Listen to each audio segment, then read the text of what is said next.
Attention madridista de cœur, guerrier viking du blason blanc.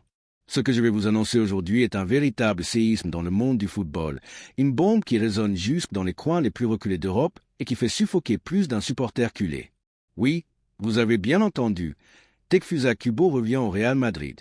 Non, vous ne rêvez pas. Non, ce n'est pas une rumeur de tabloïd ni un montage inventé sur les réseaux sociaux.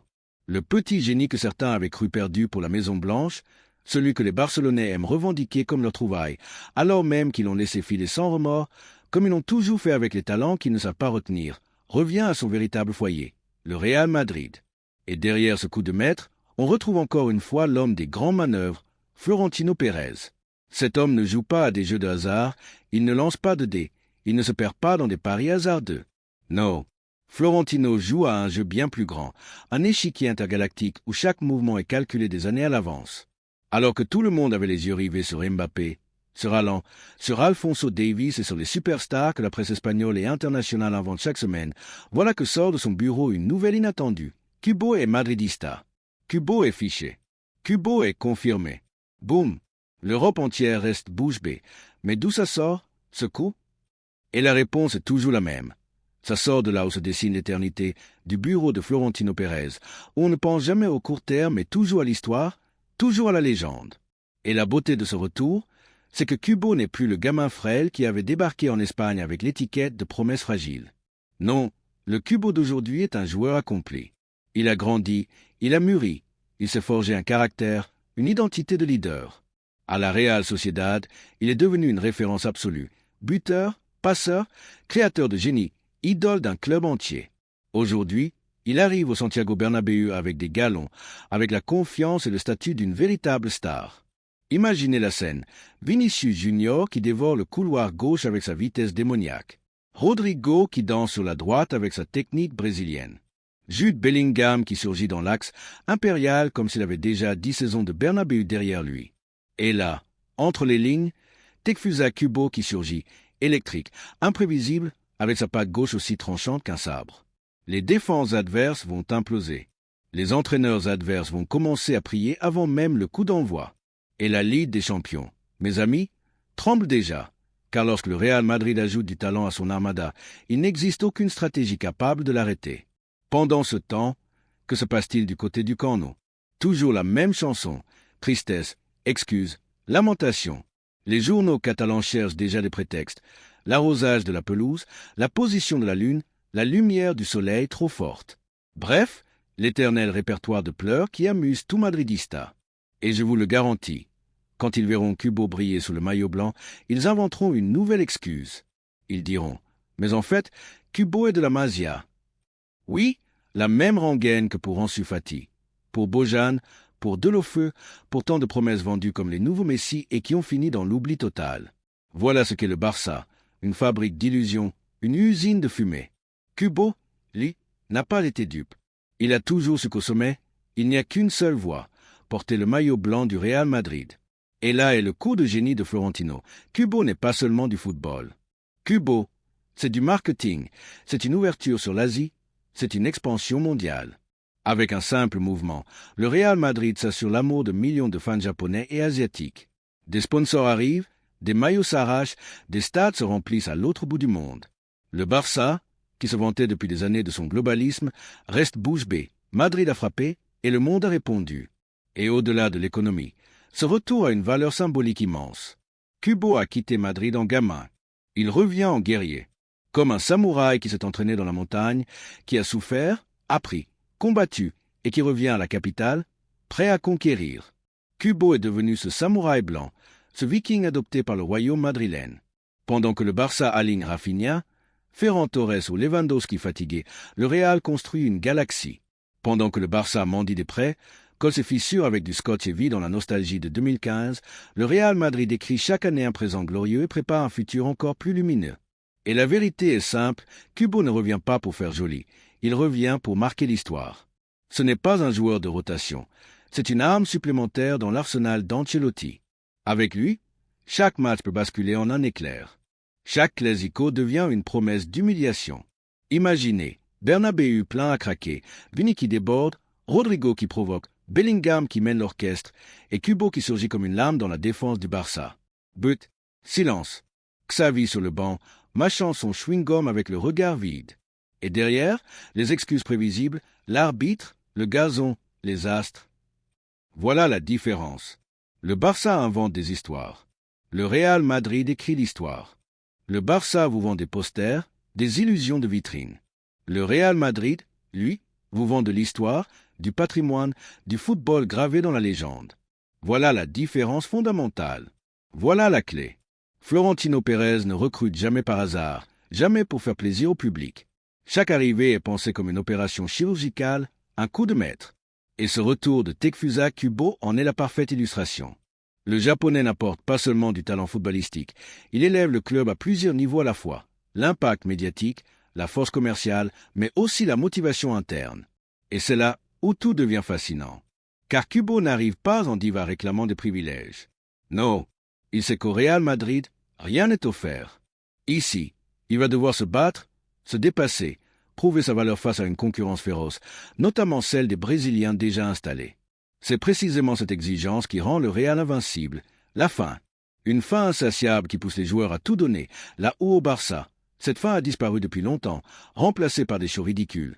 Piqué déguisé en streamer, Jordi Alba en influenceur de plage. Imaginez le Real Madrid dans un an, Vinicius brisant des records, Jude Bellingham candidat sérieux au Ballon d'Or, Rodrigo devenu un tueur absolu devant le but, et Kubo comme facteur surprise, capable de dynamiter n'importe quelle défense. C'est du pur spectacle footballistique, presque indécent. Pendant ce temps, de l'autre côté, les supporters du Barça s'accrochent désespérément à Frenkie de Jong, spécialiste des passes horizontales, et à Gavi, que certains confondent avec une mascotte. Le retour de Kubo à Madrid, c'est aussi un symbole culturel énorme. On parle d'un pont entre l'Espagne et le Japon, une connexion historique dans le football qui n'avait jamais été exploitée pleinement.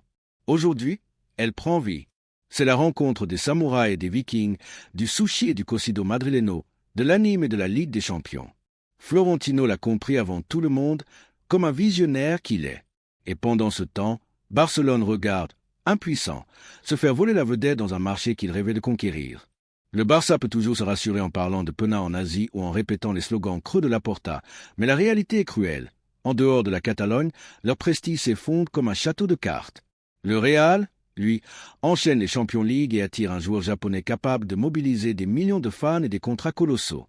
Deux clubs, deux réalités, le roi d'un côté, le bouffon de l'autre. Mais attention, Kubo n'est pas seulement une opération marketing. C'est d'abord et avant tout du football pur. Il a déjà prouvé qu'il est un joueur de niveau élite. À la Real Sociedad, l'équipe jouait pour lui, dépendait de son génie créatif. Il a humilié Manchester United en Europe, terrorisé des défenses en Liga, et avec le Japon, il est devenu une référence. Madrid ne recrute pas une affiche publicitaire, il recrute un guerrier du ballon. Ce retour est hautement symbolique. Kubo revient non pas comme un jeune perdu de la Contra, mais comme un soldat aguerri, mûri par ses expériences. Et c'est ça, l'essence du madridisme. Ici, chaque chute n'est qu'une étape vers la gloire, chaque prêt est une école de guerre. Carvajal est revenu du Bayer Leverkusen meilleur, Casemiro est revenu de Porto transformé, et Kubo arrive de la Real Sociedad comme un leader. À Barcelone, c'est tout l'inverse. Il prête Ansu Fati, il revient brisé. L'Anglais disparaît en Angleterre. Nico Gonzalez est oublié au Portugal. Une gestion de garderie, quand Madrid fonctionne comme une académie de champions. Et maintenant, place à la projection. Si Kubo s'adapte à la mécanique madrilène, il ne sera pas seulement un joker. Il deviendra une arme de choix pour les grands rendez-vous. N'imaginez pas votre surprise si, dans une demi-finale de Ligue des Champions contre Manchester City, c'est lui qui marque ce but qui fait trembler la planète football. Les gros titres, Kubo, le Japonais qui a humilié le Barça, devenu héros au Real Madrid. Ça, c'est l'histoire, ça, c'est la grandeur. Les médias catalans, bien sûr, n'ont pas tardé à sortir leur discours de consolation. Pas grave, il n'était pas dans nos plans. Ce n'est pas un joueur ADN Barça. Des excuses pathétiques, comparables à quelqu'un qui se fait quitter et qui prétend ne jamais l'avoir voulu de cette relation. La vérité, ça fait mal, parce que Kubo a été dans leur contrat, parce qu'ils ont rêvé qu'il devienne leur Messi japonais. Et il finit à Madrid. C'est un nouveau Figo, un nouveau Neymar, un nouveau coup de maître signé Florentino. Et tout cela s'inscrit dans un projet plus vaste. car ce Real Madrid ne recrute pas à l'aveugle. Chaque pièce a un rôle précis.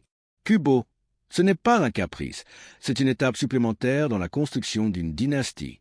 Pendant que le Barça bricole avec des palancas et s'accroche au passé, Madrid trace sa route avec intelligence, rigueur et ambition. Au final, tout est résumé dans cette image. Le Barça vit de souvenirs, de vidéos de Messi et Xavi, de « nous étions les meilleurs ». Le Real vit de trophées présents et construit déjà le futur. Et Kubo s'inscrit dans ce futur avec la mentalité d'un guerrier prêt à affronter le jugement du Santiago Bernabéu, ce stade qui sacre ou qui écrase. Mais tout laisse penser qu'il brillera, qu'il s'élèvera, qu'il deviendra un nom que les supporters crieront dans les tribunes. Kubo n'est pas seulement un transfert. C'est une déclaration. Une nouvelle preuve que le Real Madrid reste ce qu'il a toujours été, le club du destin, le club de la grandeur. Ah, mes amis madridistas, quelle ironie savoureuse et quelle leçon magistrale pour nos éternels rivaux. Voyez comme, une fois encore, l'histoire se répète et humilie le Barça. Les supporters culés tentent désespérément de s'approprier le récit, de faire croire que Takefusa Kubo, leur joueur, qu'il leur appartient sous prétexte qu'il a un jour franchi les portes de la Masia. Mais soyons sérieux, est-ce que chaque gamin qui a un jour porté le maillot d'entraînement de leur centre de formation devient leur propriété éternelle? Bien sûr que non. Et c'est là tout le problème. Les jeunes talents ne veulent plus rester où il n'y a ni projet, ni futur, ni ambition réelle. Kubo, lui, a vite compris que son destin n'était pas en Catalogne. Avec lucidité et maturité, il a choisi la seule voie possible, rejoindre le club du roi d'Europe. Et ce choix, mes amis, pique et brûle les barcelonistes plus qu'ils ne veulent l'avouer, car il est le symbole éclatant d'une réalité cruelle. Même leur propre formation ne croit plus en leur avenir. Le Barça aujourd'hui, c'est une école délabrée, usée, mal entretenue. On y entre avec enthousiasme, on en ressort brisé et frustré. Le Real Madrid, en revanche, c'est l'université de l'élite mondiale. Tu arrives avec du talent, tu en repars en légende. Voilà la différence fondamentale, et voilà pourquoi l'histoire de Kubo est si belle. Ce qui me fascine dans ce retour, c'est que Kubo n'apporte pas seulement du talent technique ou des chiffres en but et passes décisives. Non, il apporte une identité, une âme supplémentaire. Le Real Madrid n'est pas un club comme les autres. C'est une fabrique de symboles, une institution qui transforme les bons joueurs en figures mythiques. Tu peux être brillant à la Real Sociedad ou au Villarreal, mais quand tu poses un pied à Chamartin, le football prend une autre dimension. L'énergie du Bernabéu te transcende, te décuple, et c'est ce qui transforme les promesses en monuments. Kubo, désormais adulte, forgé par des années de travail acharné, arrive dans ce temple prêt à devenir un étendard d'une nouvelle génération. Et attention, ne vous trompez pas, ce n'est pas un simple renfort destiné à remplir l'effectif, ni un joueur que l'on utilisera pour vendre quelques maillots au Japon.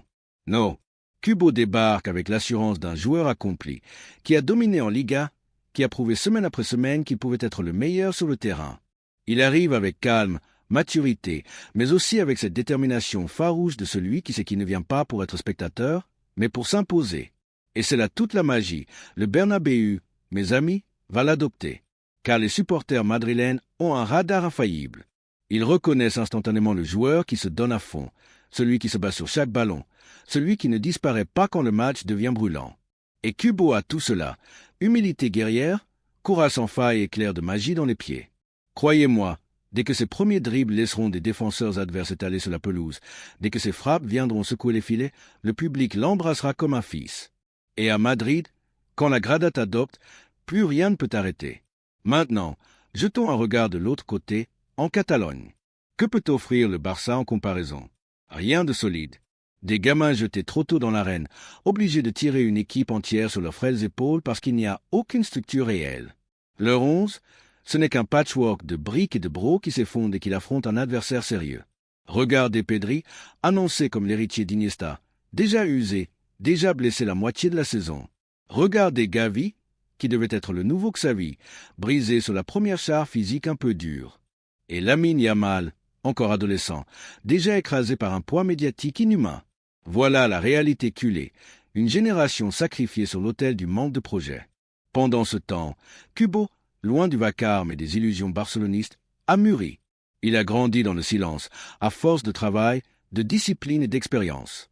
Et maintenant, il revient au Real Madrid, prêt à exploser. Voilà la différence entre planification et improvisation, entre réussite et déclin, entre le Madrid triomphant et le Barça en ruine. Et comprenons bien que l'impact de ce transfert dépasse largement le terrain. Ce n'est pas seulement une recrue sportive, c'est aussi un coup dans la guerre psychologique éternelle entre Madrid et Barcelone.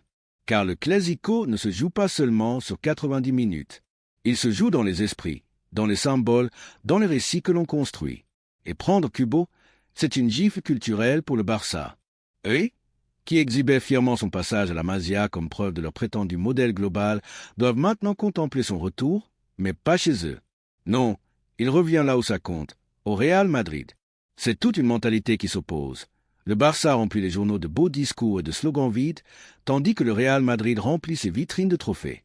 Alors je vous le demande, qu'importe d'avoir eu Kubo enfant dans votre école-ci, une fois adulte et au sommet de son art, il choisit d'endosser le blanc? C'est un rappel brutal, douloureux. Le Barça ne sait plus retenir, ni développer ses talents.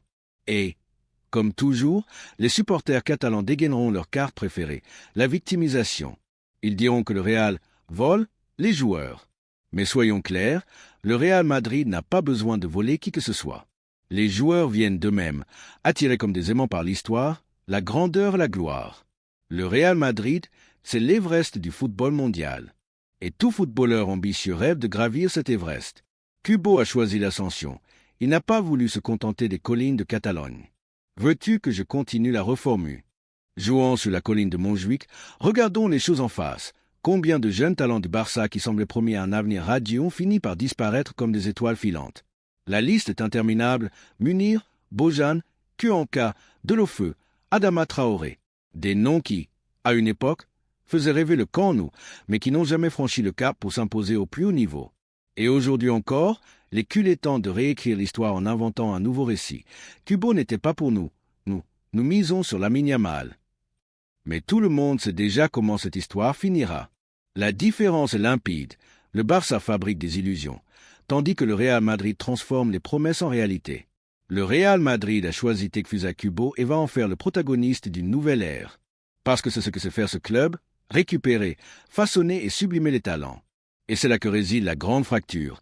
Florentino Pérez est le père de l'éternelle renaissance, tandis que Joan Laporta n'est que l'incarnation de l'échec permanent. Car l'arrivée de Kubo à Madrid dépasse de loin la simple signature d'un joueur. C'est une déclaration d'intention envoyée à toute l'Europe. C'est Florentino qui martèle. Ici, nous ne nous contentons jamais de ce que nous avons, nous visons toujours plus haut. Pendant que d'autres clubs s'endettent jusqu'au cou pour conserver des joueurs qui n'ont plus le niveau, pendant que certains se contentent d'une Liga arrachée de temps en temps, le Real Madrid, lui, poursuit inlassablement l'excellence, la recherche de la perfection. Et Kubo incarne à la perfection cette ambition. C'est un joueur qui a grandi, mûri, prouvé sa valeur au plus haut niveau et qui revient désormais chez lui pour franchir le dernier palier. L'histoire du fils prodigue qui revient conquérir le royaume. Voilà du pur ADN madridista. Et que répond Barcelone? Toujours la même rengaine. Nous avons Gavi, il a plus de grinta. Mais quel grinta? Celle des coups de pied, des cartons rouges, des blessures à répétition, une énergie qui se confond avec l'agressivité et l'impuissance. Voilà ce qu'ils appellent la garaculée, une combativité de frustration. Tandis que Kubo, lui, a la grinta du talent, la grinta de l'intelligence. Pas besoin de se jeter dans des duels sauvages pour exister. Une feinte, un dribble, une passe millimétrée, une frappe en lucarne suffisent pour illuminer un match. Voilà la différence entre le football véritable et le football de la faute. Et n'oublions pas l'impact direct dans le vestiaire. Avec Kubo, le niveau d'exigence grimpe d'un cran à chaque entraînement. Personne ne pourra se relâcher, car chacun saura qu'un talent mondial est là, prêt à prendre sa place. Et c'est ce qui fait la grandeur d'une équipe comme Madrid, une concurrence interne saine, une quête constante de dépassement de soi.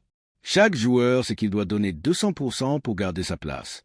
Au Barça, au contraire, certains semblent croire qu'il suffit de porter le maillot pour être titulaire, et les résultats parlent d'eux-mêmes. Ce transfert est aussi un message clair pour l'ensemble du football européen. Le Real Madrid reste la destination privilégiée des plus grands talents de la planète. Peu importe les millions du PSG ou de Manchester City, les joueurs ambitieux, ceux qui rêvent de gloire éternelle, veulent porter le maillot blanc, fouler la pelouse du Bernabéu, soulever la Ligue des Champions et écrire leur nom dans l'histoire. Kubo l'a parfaitement compris. Il n'a pas cédé au chant de sirène des clubs entreprises. Il a attendu son heure, et maintenant, il est revenu à la maison. Voilà ce que signifie la loyauté. Voilà ce que signifie la vision. Voilà ce que signifie être madrilène. Et je ne vous cache pas, mes amis, que rien que d'imaginer la tête des dirigeants culés à l'annonce du transfert me fait sourire. Laporta, contraint d'esquisser un faux sourire pour cacher sa rage. Xavi, avec son air de funérailles, déjà à la recherche d'excuses pour le prochain revers. Des images impayables, car ils le savent, ce transfert les blesse, les brûle, leur rappelle une vérité insupportable. Le Real Madrid est à des années-lumière devant eux. Pas seulement en titre, mais aussi en gestion, en stratégie, en ambition. Le Barça bricole avec ses fameuses palancas, vend des morceaux de son patrimoine comme un marchand au marché, pendant que le Real Madrid bâtit une forteresse imprenable, pierre après pierre, en associant jeunes prodiges et vétérans expérimentés. Kubo est l'une de ses pierres maîtresses, un joueur qui apporte dribble, vitesse, passes décisives, but et une polyvalence rare en attaque. Pour Ancelotti, c'est un atout de luxe, un joker capable de faire basculer n'importe quel match. Et ne vous méprenez pas, pour Barcelone, c'est une humiliation historique. Eux qui se vantent de leur ADN, de leur Masia, de leur modèle unique, voient aujourd'hui l'un de leurs anciens joyaux briller, mais sous le maillot blanc. C'est comme voir son propre fils quitter la maison familiale, devenir milliardaire et acheter la villa du voisin. Une claque monumentale. Car ce que démontre encore une fois Florentino Pérez avec ce transfert, c'est que Madrid ne s'endort jamais sur ses lauriers. Peu importe les champions déjà gagnés, peu importe la force déjà présente dans l'effectif, l'ambition reste intacte. Toujours améliorée, toujours renforcée, toujours viser l'invincibilité. Kubo est un pas supplémentaire dans cette marche vers l'éternité. Et imaginez la scène. Mes amis, le premier Clasico au Bernabéu. Bellingham décale Kubo d'une passe sublime. Le Japonais contrôle, efface Christensen d'un crochet et déclenche une frappe imparable en pleine lucarne. Ter Stegen battu. Silence total sur le banc catalan. Xavi figé, Laporta qui ravale sa cravate. Pendant ce temps, le Bernabéu explose, la foule scande le nom de Kubo. Et tout un pays, le Japon, se lève au milieu de la nuit pour célébrer son héros. Voilà ce qu'on appelle un impact planétaire. Voilà ce qu'on appelle le Real Madrid. Et que restera-t-il au Barça? Les mêmes phrases vides. Nous avons eu nos occasions. Il nous a manqué un peu de chance. Non, mesdames et messieurs, ce qui leur manque, ce n'est pas la chance. Ce qui leur manque, c'est Madrid.